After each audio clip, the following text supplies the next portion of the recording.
In the meantime, here's late-breaking news from Congressman Walden Bello of AKBAYAN, who filed a resolution calling for a House inquiry of sexual abuse and exploitation of OFWs in several Middle East countries.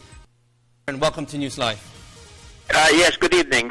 So this morning you disclosed the failure of the Department of Foreign Affairs to submit the course of action taken against 13 DFA and Department of Labor and Employment personnel linked to the scandal in the Middle East. I understand you received a confidential report detailing what they have done. Are you happy that your call was given due notice? Well, we had been seeking this memo about actions taken and to be taken against 13 individuals for the last 2.5 weeks.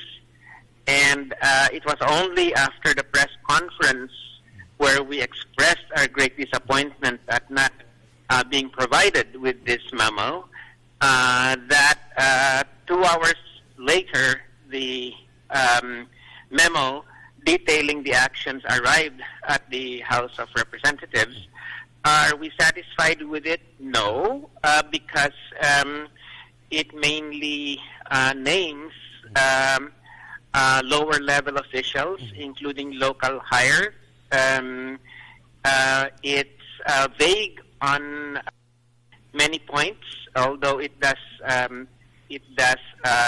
name individuals as well as their offenses. The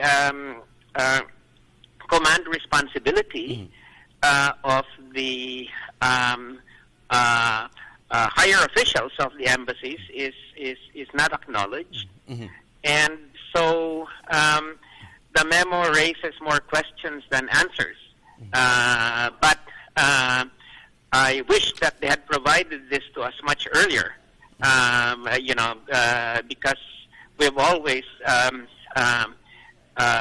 in our performance of our oversight capacity, Yes. We've always followed very closely both the DFA and the DOLE investigations. And so we're not satisfied at this point in time, and we really wish that it could be faster, and that the attitude should be a more proactive attitude on the part of both agencies, wrongdoers, to justice, instead of stalling and not really moving in the investigation.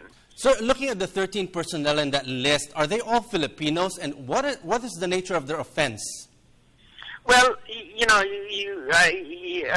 we provided the press today with the list.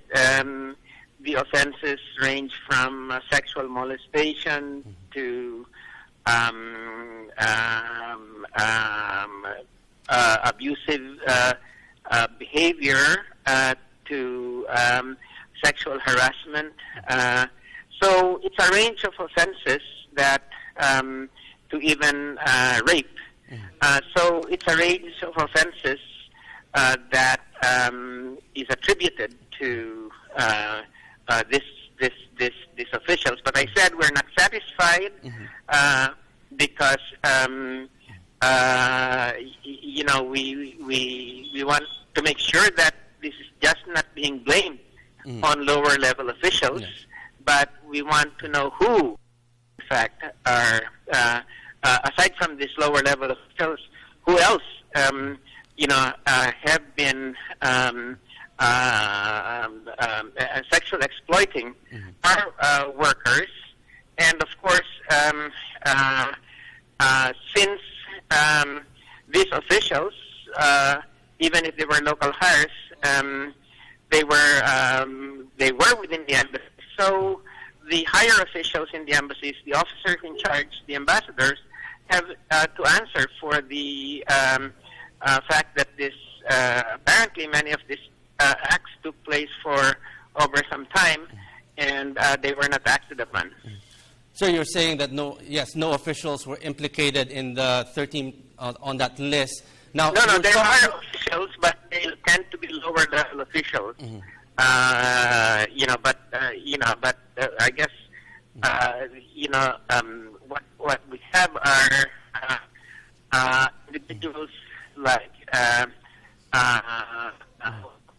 labor officials, but at the same time, Sir, we have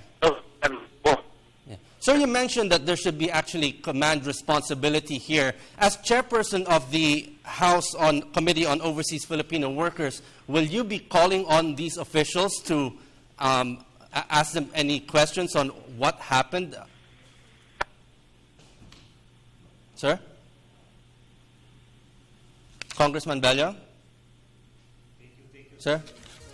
Okay, on that note, thank you very much for joining us tonight. That was Congressman Walden Bello of AKBAYAN, chairperson on the House Committee on Overseas Filipino Workers.